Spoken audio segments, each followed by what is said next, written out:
Good morning. আজকে আমি একাদশ শ্রেণীর যে প্রবন্ধের পাঠটা আছে, যেখানে সৈয়দ মুস্তাফা আলীর লেখা পঞ্চতন্ত্রের অন্তর্গত আজব শহর কলকাতা এই প্রবন্ধ আলোচনা করতে চলেছি। তো আজব শহর কলকাতা কি বলছে দেখো।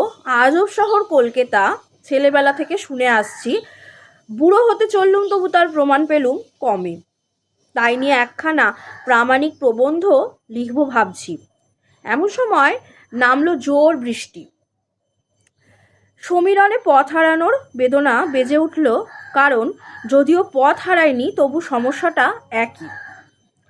ছাতা নেই, বর্ষাতি নেই, ট্রামে চড়বার মতো তাগদও আর নেই। বাস মাথায় থাকুক, ট্যাক্সি চড়তে বুক কচকচ করে।